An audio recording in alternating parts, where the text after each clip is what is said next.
Buenos días. En este espacio hablaremos sobre el enfoque de derechos humanos en las políticas públicas. Mi grupo está conformado por María Alejandra Sastoqui y quien les habla, Laura Rodríguez. El enfoque basado en los derechos humanos es un marco conceptual que se basa normativamente en estándares internacionales que busca promover y proteger los derechos humanos. Su objetivo es analizar las desigualdades que se encuentran en los contextos de los problemas de desarrollo y corregir las prácticas discriminatorias y las distribuciones injustas de poder que impiden el progreso del desarrollo y que a menudo resultan en grupos de personas que se quedan atrás. Pilares fundamentales. En este enfoque de derechos humanos se sustentan dos pilares fundamentales. El primero, el Estado como garante de los derechos y sujeto responsable de su promoción, defensa y protección. Y el segundo, las personas y grupos sociales como sujetos titulares de derecho, con la capacidad y el derecho de reclamar y participar. La Comisión Interamericana de Derechos Humanos señala que este enfoque tiene tres dimensiones que se deben tomar en consideración. El primero es que el Estado debe adoptar medidas fundadas en el reconocimiento de la dignidad y derechos de todas las personas en condiciones de igualdad y sin distinción alguna. El segundo se refiere a que es necesario diseñar mecanismos y herramientas bajo un enfoque diferenciado que atienda las condiciones particulares de ciertas personas, grupos o poblaciones, a fin de garantizar una protección suficiente para lograr la igualdad. El tercero es una noción de igualdad donde requiere la participación activa de las personas, grupos y poblaciones en situación de discriminación en el diseño de políticas públicas para lograr la igualdad. Este enfoque tiene 6 principios transversales. El primero, igualdad y no discriminación. Este es uno de los pilares fundamentales de cualquier sistema democrático. Es por eso que se señalan 3 dimensiones a tomar en cuenta. El primero, el Estado debe adoptar medidas fundadas en el reconocimiento de la dignidad y derechos de todas las personas, en condiciones de igualdad y distinción alguna. El segundo, es necesario diseñar mecanismos y herramientas bajo un enfoque diferenciado que atienda las condiciones particulares a fin de garantizar una protección suficiente para lograr la igualdad sustantiva de la sociedad.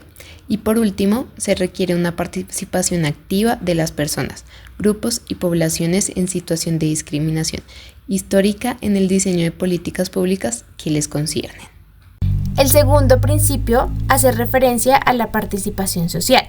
Este es reconocido en el artículo 20 como un derecho político en la Declaración Americana de los Derechos y Deberes del Hombre. De acuerdo a este principio, se busca la participación activa de las personas en la toma de decisiones públicas entre ellas, puesto que afirman que la participación de la ciudadanía permite la definición de los problemas, el diseño de la política, la implementación y la evaluación. Incorporen las experiencias, perspectivas y puntos de vista de las personas y grupos, no olvidando que esto además es un derecho exigible y una obligación del Estado. Como tercer principio tenemos el mecanismo de reclamo y justicia. Las personas tienen el derecho a realizar reclamos cuando sus garantías no se están cumpliendo. Este principio permite identificar a los actores que son responsables de garantizar los derechos y así promover que las instituciones cumplan adecuadamente frente a las políticas públicas.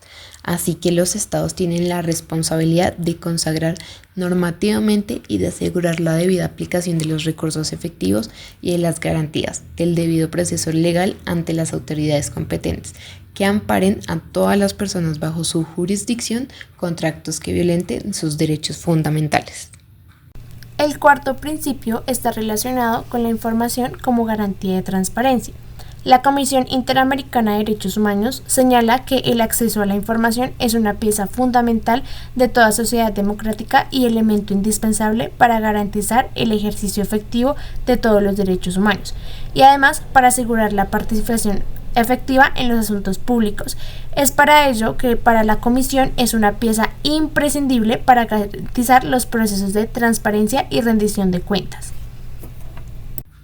Quinto, protección prioritaria a grupos en situación de discriminación histórica. Se considera que en el contexto de la protección de los derechos de toda persona bajo la jurisdicción de los estados es fundamental dar atención a las personas, comunidades y grupos históricamente sujetos a discriminación y exclusión. Por lo anterior, los estados tienen una obligación de prestar especial atención a los sectores sociales y personas que han sufrido formas de exclusión histórica o son víctimas de prejuicios persistentes, y adoptar de forma inmediata las medidas necesarias para prevenir y reducir y eliminar las condiciones y actitudes que generan o perpetúan la discriminación en la práctica. Estos principios han sido consagrados en los instrumentos que rigen en el actuar del Sistema Interamericano de Derechos Humanos. El último principio hace referencia a la inclusión en la perspectiva de género y diversidad.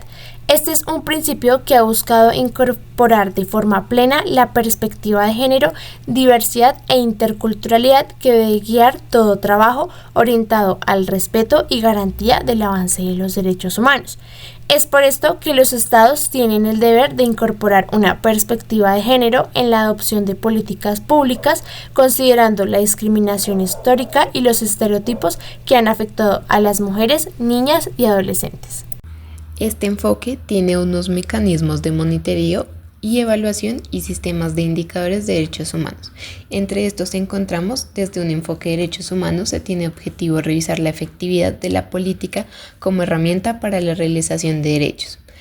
Otro de estos es los sistemas de monitoreo y evaluación se vinculan al cumplimiento adecuado de las obligaciones internacionales de los estados y a los principios relativos al buen gobierno, y en particular el principio de transparencia y rendición de cuentas. Otro, los mecanismos de evaluación deben centrarse en la identificación de evidencias y de resultados concretos logrados, comparando esta información con la planificación. También está la construcción de indicadores, es crucial para el monitoreo, la evaluación, la transparencia y la rendición de cuentas, a la vez que ponen de manifiesto la eficacia y la efectividad de las políticas y los servicios. Y como último, encontramos que la Oficina del Alto Comisionado para los Derechos Humanos de las Naciones Unidas ha señalado que los indicadores de derechos humanos brindan informaciones concretas sobre el estado de un acontecimiento, actividad o resultado, que pueden estar relacionados con las normas de derechos humanos, que abordan y reflejan las preocupaciones y principios en materia de derechos humanos y que se utilizan para evaluar y vigilar la promoción y protección de los derechos. Cuando hablamos de el enfoque de derechos humanos en las políticas públicas, es necesario mencionar a la Corte Internacional de Derechos Humanos, debido a que ellos consideran importante incluir el enfoque preventivo en la formulación de la política pública, debido a que los estados no solo deben actuar frente a hechos que ya han ocurrido y generado una violación de los derechos, sino que se deben impulsar a que los estados deben optar medidas para evitar tales riesgos. También se habla que el establecimiento de las políticas públicas requiere que los estados realicen un análisis exhaustivo y permanente de sus obligaciones en materia de derechos humanos, con el objetivo de generar las políticas necesarias para cumplir con la debida diligencia de promoverlos, protegerlos y garantizarlos. Por último, la Corte Internacional de Derechos Humanos, a través de su sistema de peticiones y casos y por medio del mecanismo de monitoreo de la situación de derechos humanos en el continente, identifica periódicamente problemas individuales y sociales a partir de los cuales recomienda a los estados las medidas correspondientes. Ahora seguimos la guía de elementos para la construcción del ciclo de las políticas públicas. La primera, como construcción de la agenda. En esta encontramos la identificación de los derechos humanos que el Estado tiene la obligación de proteger, promover y garantizar. Además, la identificación de los sujetos de derechos que están teniendo obstáculos o podrían encontrar obstáculos en el acceso a este derecho. El segundo paso para la guía de la construcción está relacionado con el diseño y formulación. Aquí se define el alcance que tendrá la política con la inclusión de una estrategia de universalidad en la remoción de los obstáculos para el acceso a los derechos. En cuanto a los objetivos generales, encontramos que la remoción de los obstáculos en el acceso a los derechos y la efectiva realización de estos son los objetivos que son medibles en la política pública. La superación de las brechas de desigualdad entre los grupos afectados entran en los objetivos específicos y medibles de la política pública. Tercero, implementación y ejecución. La ejecución de las acciones previas conforme a los principios de universalidad, igualdad y no discriminación y priorización de grupos en situación de discriminación histórica. La difusión de los mecanismos de reclamo, la verificación de su utilización por parte de los usuarios y la remisión de la información que allí se recibe a los efectores de la política. Y por último, la inclusión de las opiniones de los actores sociales consultados al proceso de implementación de la política. Por último, encontramos el monitoreo y la evaluación. Aquí se realizarán informes de monitoreo periódicos que contengan información cuantitativa y cualitativa que den cuenta de la disminución o no de los obstáculos en el acceso a derechos de las personas sujetos de la intervención estatal. También se realizarán encuestas de satisfacción o de otro tipo de instrumentos de evaluación.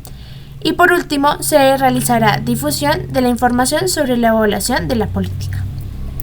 De acuerdo a lo expuesto anteriormente, entendemos que este enfoque busca garantizar que todos los individuos tengan acceso igualitario a sus derechos fundamentales, como en el siguiente ejemplo, que se garantiza que los niños tengan acceso a una educación gratuita y de calidad, sin importar su situación económica, etnia o discapacidad, como en una institución pública. Si un niño con una discapacidad requiere un apoyo especial, la escuela debe promoverlo, ya que es el derecho a la educación incluye adaptaciones para que todos los estudiantes tengan igualdad de oportunidades para aprender y desarrollarse plenamente.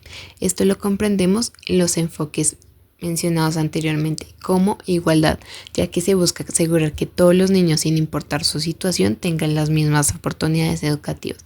Asimismo, con la no discriminación, ya que se busca promover los recursos necesarios para estudiantes con necesidades especiales, y asimismo la participación, que es involucrar a los niños y sus familias en las decisiones que afectan su educación.